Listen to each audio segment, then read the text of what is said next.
Bom dia, boa tarde, boa noite, aluno. Tudo bem com você?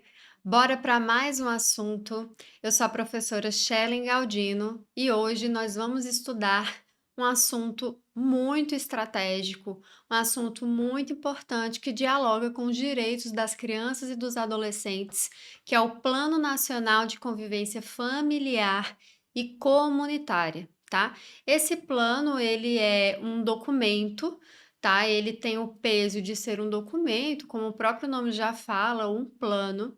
Ele traz vários marcos legais, conceituais, situacionais, para pensar o direito da convivência familiar e comunitária de crianças e adolescentes.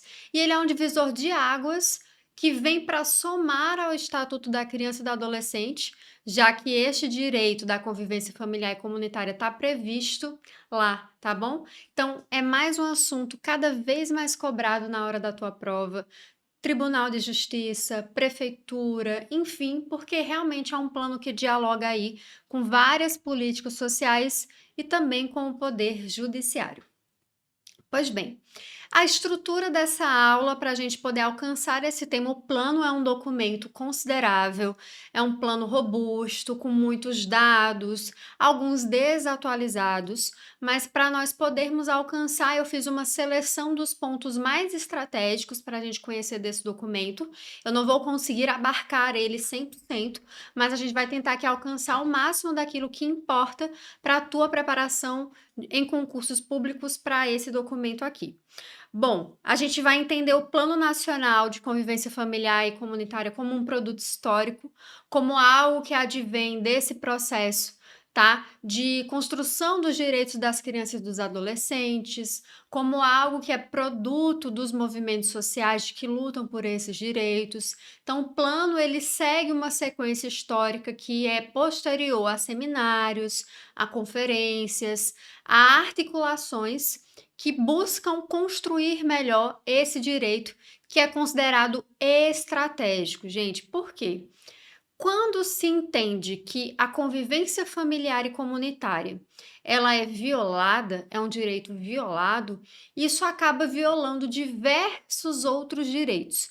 Direito à educação, direito à saúde, à habitação, à renda, a várias outras coisas são violadas quando o direito à convivência familiar e comunitário é violado.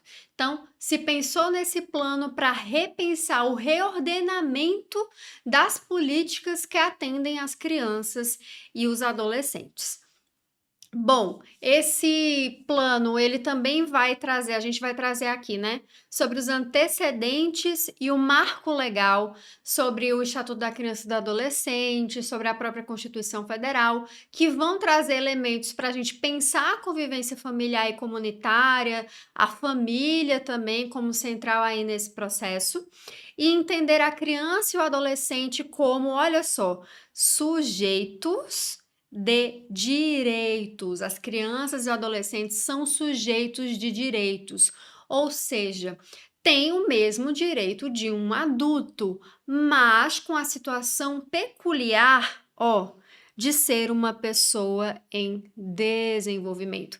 Isso aqui traz essa condição peculiar porque é um sujeito de direito, mas é um sujeito de direito que necessita de um suporte de uma pessoa adulta, por exemplo. Porque o quê? Ainda está em desenvolvimento. Então, nós vamos trabalhar isso no decorrer dessa aula.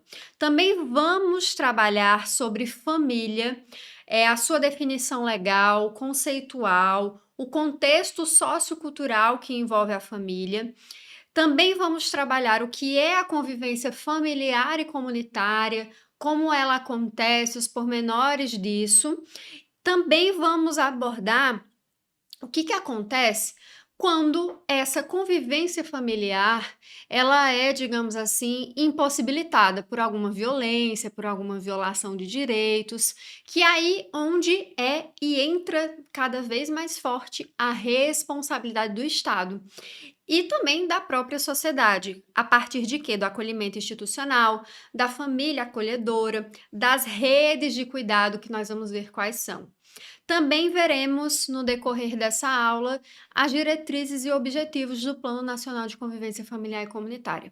Então, aqui a gente pretende trazer para você aí essa discussão super atualizada, embora esse documento não seja tão atualizado assim, ele já tem um tempo, ele não é, por exemplo, dos últimos anos, mas você verá que você vai entender bastante aí para responder as suas questões de concurso.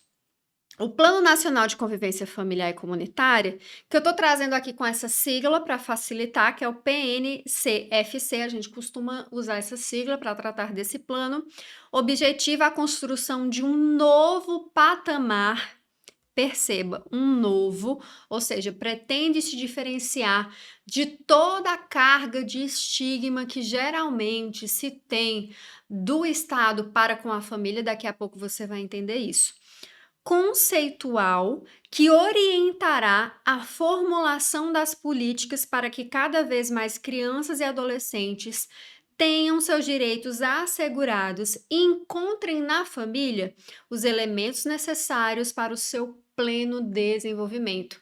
A prioridade do desenvolvimento da criança e do adolescente deve ser familiar. Somente quando não for possível e a gente tem que tentar esgotar as chances dessa família. É isso que também esse plano traz, de não punir ainda mais as famílias, mas de tentar resgatar os seus vínculos, de promover mais direito e proteção social para que ela possa prover isso para as crianças e adolescentes que estão no âmbito da família. Pois bem, a legislação falando dos antecedentes e de tudo que leva até a gente chegar no plano, a legislação brasileira reconhece e preconiza a família enquanto uma estrutura vital, ou seja, essencial. A família ela é central aqui nesse processo. É um lugar essencial à humanização e socialização da criança. A gente costuma debater, né? Inclusive, você pode se lembrar das aulas de família que a gente tem, que a família é o que a gente chama de instituição de socialização primária. Os primeiros contatos que nós temos da nossa vida, a gente tem com a nossa família. Vocal, tato, experiências, memórias, valores, formas, regras de convivência. A gente aprende com a nossa família. Por isso que aqui, nesse plano, ela é trazida como essencial a humanização e socialização da criança. Perceba aqui esse termo socialização, ele é estratégico para a gente, tá? Muitas bancas, inclusive, gostam de cobrar essa parte da socialização. A gente, ao longo dessa aula, veremos, né, mais elementos ainda sobre a família. É um espaço ideal e privilegiado para o desenvolvimento integral dos indivíduos. Certamente, tem outras instâncias que vão colaborar para essa humanização e socialização. A escola, os vizinhos, a igreja, a universidade, os espaços culturais de convivência, as amizades. Mas nós entendemos e o plano entende que a família é esse lugar central e que daí partirá todos os outros contatos de humanização e socialização da criança e do adolescente. Logo, para o plano, se entende família como um espaço de cuidado prioritário. A prioridade, a primazia do cuidado da criança e adolescente tem que ser a família, segundo o Plano Nacional de Convivência Familiar e Comunitária. Contudo, né, como a gente sabe, existe essa discussão, contudo, existem as condições objetivas, reais e materiais desse processo.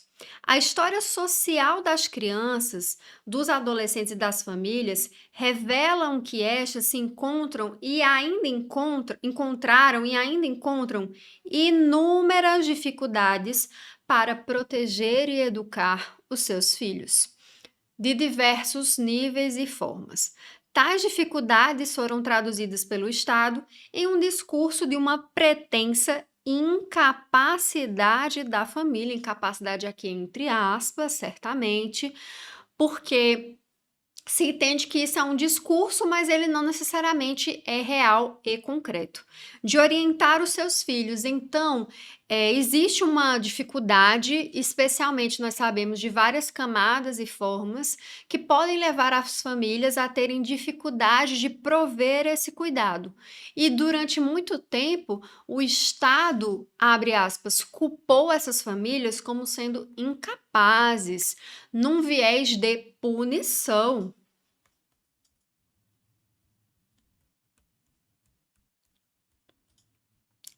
Ao longo de muitas décadas, este foi o argumento ideológico que possibilitou ao poder público o desenvolvimento de políticas paternalistas voltadas para o controle e contenção social, principalmente para a população pobre. E aqui o plano esqueceu do recorte racial, daqui a pouco eu vou falar sobre ele.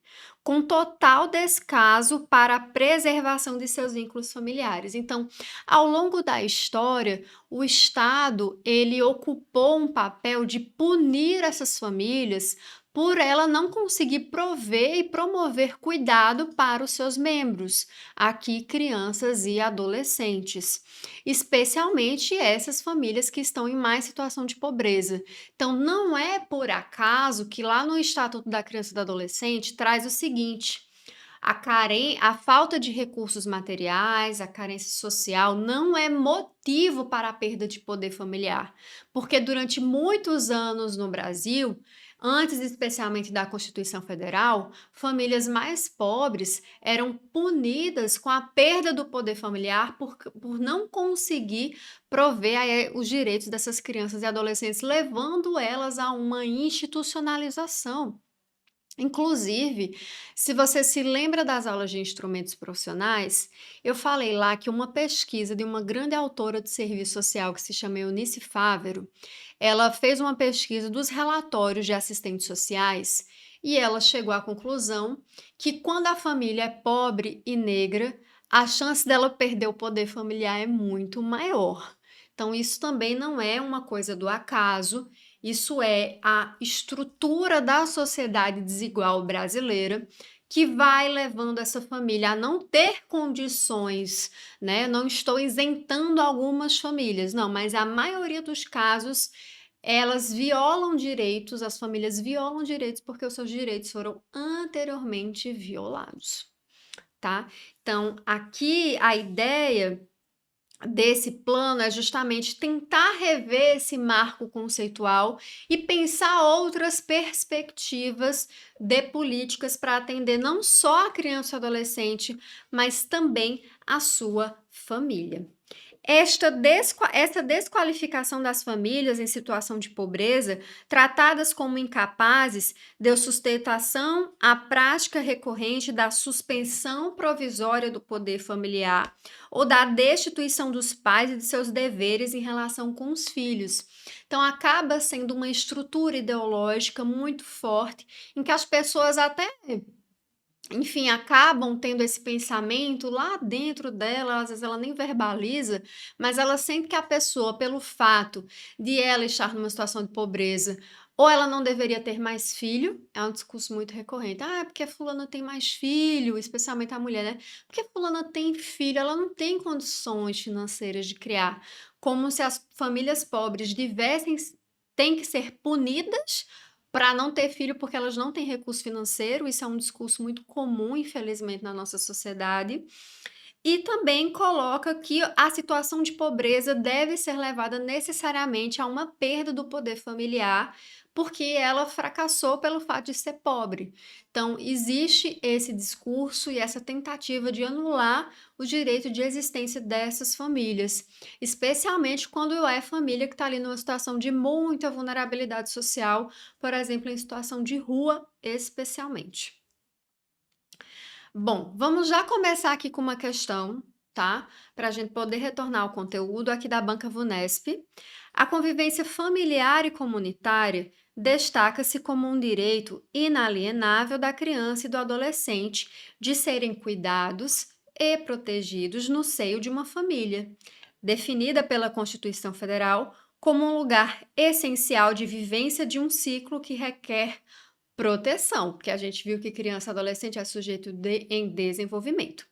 O desenvolvimento da criança e adolescente está fundamentado em relações contínuas de afeto, proteção e cuidado que lhes permitam estabelecer vínculos, experimentar emoções e construir sua subjetividade.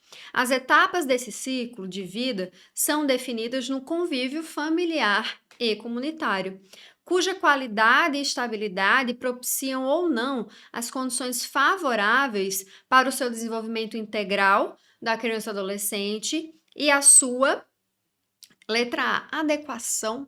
Será que a criança ou adolescente ele tem que se adequar para poder se desenvolver? Ele não é um cidadão?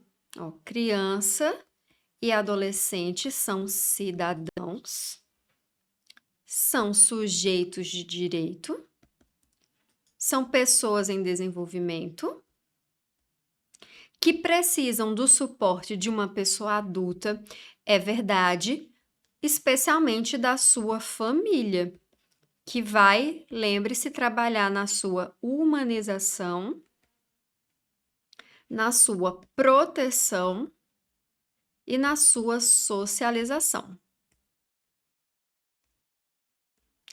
Bom, aqui fala o seguinte: são definidas no convívio familiar e comunitário, cuja qualidade e estabilidade propiciam ou não as condições favoráveis ao desenvolvimento integral da criança e adolescente e a sua educação. Será que seria educação? Ó, a educação tem educação formal, educação não formal. Será que é isso mesmo? Letra C, maturidade. Olha, maturidade não é um adjetivo que a gente costuma dar às crianças e adolescentes, porque são pessoas em desenvolvimento, são sujeitos de direito? São, mas são pessoas em desenvolvimento. Então, se entende maturidade aqui como processo. Letra D, socialização. Letra E, compreensão. Ó, dentro de tudo que a gente viu, o Plano Nacional de Convivência Familiar, ele busca entender a criança e adolescente sim como protagonista, mas entendendo que essa criança e esse adolescente precisam aí desse suporte para a sua humanização e a sua socialização. Então, letra D aqui seria a nossa resposta correta para pensar, ó, esse processo de condições favoráveis para o desenvolvimento integral da criança e do adolescente. Bom, continuando na nossa discussão, crianças e adolescentes têm direito a uma família. Família é um direito da criança e do adolescente, cujos vínculos devem ser protegidos pela sociedade e pelo Estado. A gente viu lá nas aulas de ECA que essa família pode ser a natural, pode ser a extensa, ampliada e pode ser a que a gente chama de substituta. Não importa no final qual família é. A criança tem direito a uma família. Nas situações de risco e enfraquecimento desses vínculos familiares, não é o que a gente busca, mas também se tem a leitura que a família, ao mesmo tempo e contraditoriamente, é a instância que promove direito, cuidado, proteção, socialização, é também muitas vezes a instância violadora dos direitos, tá? E quando nós temos a violação, nós teremos um risco ou um enfraquecimento desses vínculos familiares. As estratégias de atendimento deverão esgotar as possibilidades de preservação desses vínculos, aliando o apoio socioeconômico, a elaboração de novas formas de interação e referências afetivas no grupo familiar. Certamente o que vai definir essas tentativas de possibilidades é o fato gerador que levou ao risco e enfraquecimento. Tá? A gente não está falando de tentar a todo e qualquer custo manter a criança ou adolescente na família, porque nós sabemos que em situações extremas de violência física, sexual ou qualquer outra que seja, não há para quê e não é estratégico forçar esse vínculo, mas há situações em que não são extremas e que é necessário esgotar aqui essas possibilidades, o quê? Dando à família esse suporte. Como? Apoio socioeconômico, novas formas de interação, referências afetivas do grupo familiar. Isso na assistência social se faz a partir de um plano de acompanhamento familiar, que a gente chama de PAF. Bom, então, quando a gente tem a ruptura ou enfraquecimento desses vínculos, é aí que vai atuar o Estado. É dever do Estado proteger com o objetivo de resgatar ou propiciar novos vínculos. Ora, a gente sabe que, dependendo da situação dessa criança ou adolescente, ela poderá ser institucionalizada, como a gente chama, acolhida, né, por uma instituição, por uma família acolhedora. O ideal é que isso seja o mais provisório possível, porque o direito básico é da família. O Estado deve apenas fazer essa transição, se for o caso, de uma família para uma nova, né? Se entender que essa família natural, essa família primária, acabou, não tem mais chances ou não tem como estabelecer esse vínculo de cuidado e proteção da criança e do adolescente. Bom, esse plano, como eu falei para vocês, ele é um marco nas políticas públicas, ele realmente mudou muitas concepções que nós, às vezes, a gente fala, né, hoje, ele já tá tão incorporado na nossa cultura ética, profissional, cidadã, que às vezes a gente nem sabe que foi ele que trouxe essas abordagens, assim, tão bem aprofundado. Então ele busca romper, atenção, uma máxima deste plano, atenção aqui em mim, é que ele busca romper essa cultura da institucionalização de crianças e adolescentes. O objetivo é a gente não quer crianças institucionalizadas, porque entende-se que quanto mais a criança for institucionalizada, mais prejuízo de vínculos, afetos, memórias, relações isso trará para a criança. Então, o acolhimento deve ser algo excepcional e provisório, porque o bem maior deve ser ali uma família, uma relação familiar que não tem ali a tutela do Estado. Logo, esse plano ele visa romper com essa cultura de que qualquer situação, qualquer conflito, qualquer fragilização de vínculos se tem que levar a um acolhimento. Isso é, para o plano, uma medida desproporcional e uma medida brusca. E ao fortalecer o paradigma da proteção integral e preservação dos vínculos familiares e comunitários que são preconizados pelo Estatuto da Criança e do Adolescente, pensando sempre que é responsabilidade do Estado também trazer aqui, ó, para a família a proteção integral, para que ela possa também proteger os seus próprios membros. A manutenção dos vínculos familiares e comunitários são fundamentais para a estruturação das crianças e adolescentes como sujeitos e cidadãos e está diretamente relacionada ao investimento nas políticas públicas de atenção à família. Ora, é muito fácil você culpar as famílias de não conseguirem prover cuidado, mas você não oferta a essa família proteção. Vou dar um exemplo claro. É muito fácil a gente julgar a mãe, por exemplo, que deixa um filho de 12 anos cuidando do outro filho de 8 anos na casa dela quando ela sai para trabalhar. Concorda? Que é uma visão que a gente tem, que mãe perversa. Mas por que que ela não arrumou alguém? Por que que ela não contratou uma assistente, alguma coisa assim? É um lugar confortável fazer essa acusação. Difícil é estar no lugar dela. Será que tinha vaga no CREI? Cadê as escolas de ensino integral? Cadê o Estado ofertando para esta mulher rede de apoio? Então, é fácil a gente culpabilizar a outra família, especialmente a mãe, tá, gente? Ó, especialmente essa culpa recai no colo da mulher. Aí vem o recorte, né, de classe, raça e gênero, que é central aqui para essa discussão. Mas se a gente não investe em políticas públicas para a família.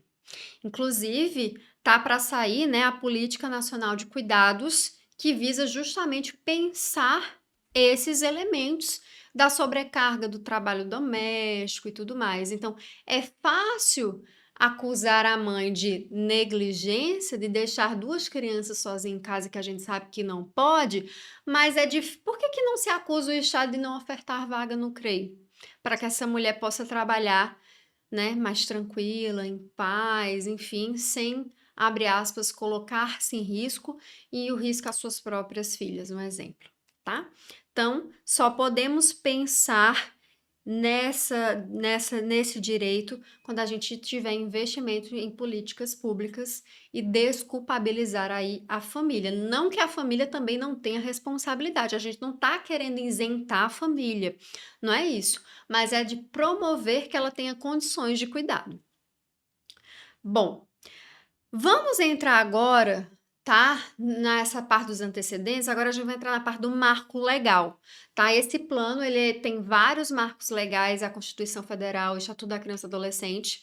Então, a gente vai fazer uma breve passagem sobre esse marco legal até a gente chegar no marco conceitual, que vai ser a segunda parte dessa aula. Bom, a Constituição Federal estabelece que a família é a base da sociedade no artigo 226 e que, portanto, compete a ela, juntamente com o Estado, a sociedade em geral e as comunidades, assegurar à criança e ao adolescente o exercício de seus direitos fundamentais. Então, é uma responsabilidade compartilhada entre Estado, família, sociedade e também a comunidade, que a gente vai ver assim que tem um pouquinho de diferença, porque a comunidade é aquele vínculo um pouco mais perto ali da criança e do adolescente. Neste último artigo, também especifica que os direitos fundamentais especiais da criança e adolescente, ampliando e aprofundando aqueles reconhecidos e garantidos para os cidadãos adultos no seu artigo 5º. Então, criança e adolescente são sujeitos de direitos, tá? São sujeitos de direitos, são cidadãos e possuem os mesmos direitos dos adultos, com as suas exceções, né? Algumas limitações de ir e vir, algumas limitações para o trabalho, por exemplo. Por quê? Porque é um sujeito de direito, mas uma pessoa que está em condição peculiar de desenvolvimento. Bem, dentre os direitos fundamentais tem educação, saúde, transporte, a família e tudo mais, nós teremos o direito de cidadania, de convivência familiar e comunitária, que é o centro aqui da discussão desse plano. Vejamos, as crianças e adolescentes têm direitos subjetivos à liberdade, dignidade, integridade física e psíquica e moral, à educação, saúde, proteção no trabalho, à assistência social, ao lazer, cultura, desporto, habitação, enfim, todos esses que vocês viram lá nas aulas de Estatuto da Criança e do Adolescente. E, consequentemente, se postam como credores desses direitos diante do Estado e da sociedade, devedores que devem garantir esses direitos, não apenas como atendimento de necessidades, desejos e interesses, mas como direitos humanos indivisíveis, como os qualifica a normativa internacional, como o direito a um desenvolvimento humano, econômico e social. Então, aqui a gente dialoga com normativas internacionais que visam trazer esse protagonismo para a criança e o adolescente como sujeito de direitos. São pessoas que precisam de adultos, tá?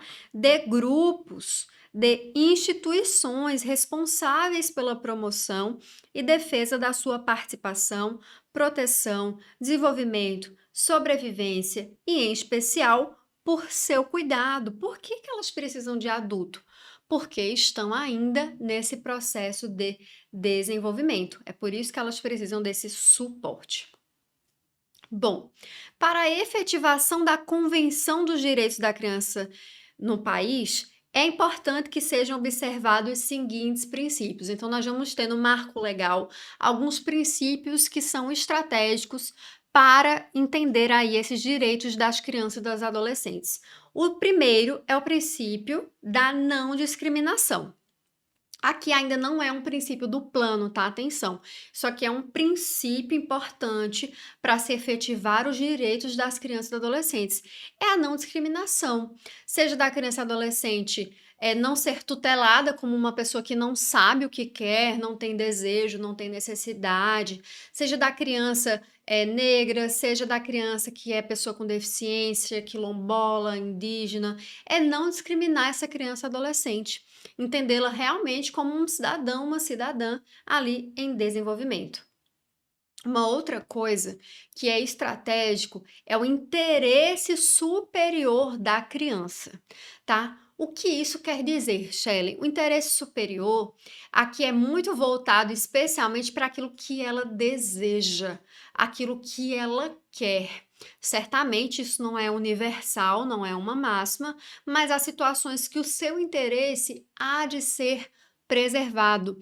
Um exemplo de uma aplicação desse interesse superior da criança é para a colocação em família substituta adotiva, em que se irá ouvir o desejo e a vontade dessa criança. Se ela quer realmente ser adotada, por exemplo, por aquela família. Isso representa esse interesse superior da criança. E outro, também de que a adoção, ela não é feita para satisfazer adultos que querem filhos, mas é para satisfazer a proteção da criança, entende? É inverter aí essa lógica.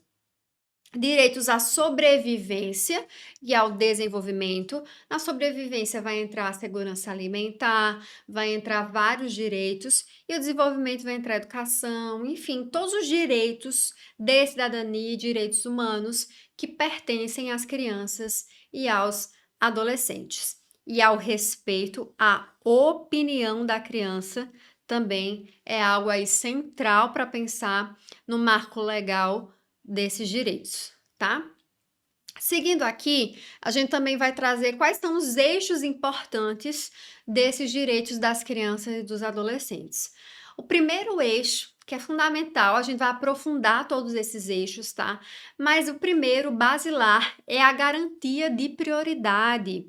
A gente costuma falar, né, que o direito e a criança e adolescente tem o que a gente chama de prioridade absoluta. Então, existe essa prioridade. Por quê?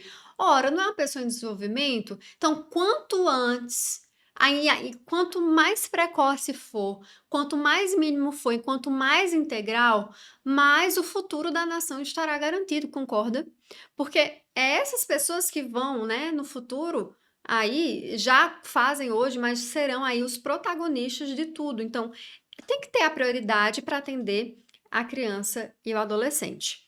Direito à convivência familiar, porque a gente viu que quando esse direito é violado, todos os outros direitos são violados, concorda? Porque como é que vai acessar saúde, educação, assistência social, se o basilar, que é a convivência familiar e comunitária, está rompido ou violado? E família substituta pela via legal. Olha, que já é uma coisa de tentar sanar com aquele problema da chamada adoção à brasileira, que é a intuito personae, que é quando as pessoas fazem ali, sem o juiz saber, sem ninguém saber, vou só lá pegar a criança e entregá-la na porta de alguém. Provavelmente você conhece alguém. Eu conheço, infelizmente, pessoas que foram adotadas assim, pela via informal. Aqui, o Plano Nacional de Convivência Familiar e Comunitária pretende acabar com isso, porque isso viola os direitos da criança e adolescente, faz com que ele não tenha memória, não conheça a sua história. A quem adota não é avaliado por uma equipe multiprofissional, a própria criança não é acompanhada. Porque é mais rápido, mas o mais rápido nem sempre é o melhor para a criança e para o adolescente. A gente está falando aqui de todos os laços familiares, todas as referências de valores, tudo, né? É uma vida realmente, fora que tem aí toda a via legal da lei. Então, a família substituta, especialmente as que a gente vai falar da adoção, né? Tem que ser pela via legal, mas não só a adoção. Guarda e tutela também tem que ser pela via legal aqui como formas de família substituta.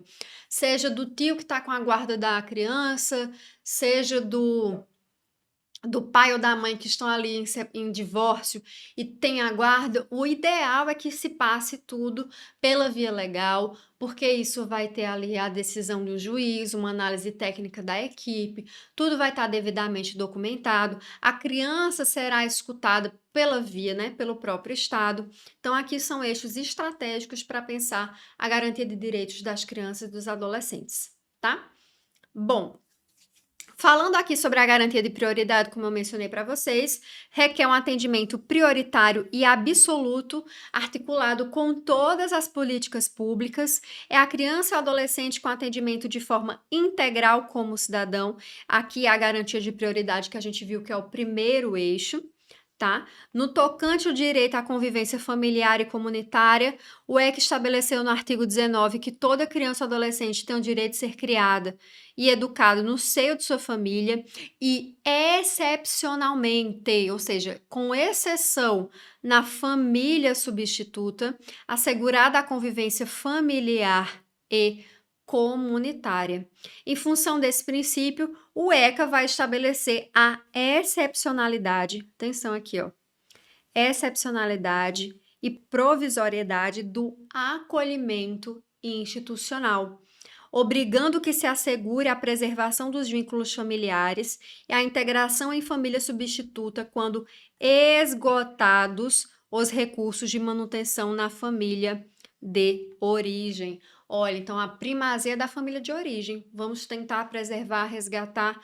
Caso não seja possível, iremos para a excepcionalidade com o acolhimento institucional. E mais, esse acolhimento institucional, ele tem que ser ainda provisório. Ele tem que ser uma transição para depois chegarmos na família substituta. A família substituta, a gente viu que ela se dá em definitivo através da adoção, de forma irreversível, através da adoção, e provisoriamente pela via tutela ou da guarda. Artigos 28 e 52 do ECA, relembre aí, sempre por decisão judicial. Olha aqui, ó, sempre pela via judicial. É isso que traz o Plano Nacional de Convivência Familiar e Comunitária, processando-se dentro dos princípios e requisitos previstos no ECA e também das regras do Código Civil. Essa nova família deve proporcionar um ambiente familiar e adequado, conforme o artigo 29 do ECA, devendo ser excluídas da convivência da criança e do adolescente pessoas dependentes de substâncias e entorpecentes, pessoas que o submetam a maus tratos ou lhes imponham tratamento desumano, violento, aterrorizante, vexatório, constrangedor ou que pratiquem exploração, abuso, crueldade e opressão, artigos 5º, 18 e 19 do Estatuto da Criança e do Adolescente. Pois bem, pessoal, a gente termina essa primeira parte da aula de Plano Nacional de Convivência Familiar e Comunitária. Nos veremos, ainda não terminamos, a gente vai ver, né, no próximo bloco, a parte aí conceitual. Aqui a gente estava nos antecedentes e parte legal, agora a gente verá a parte conceitual, que é o grande centro aqui do nosso documento. Até mais!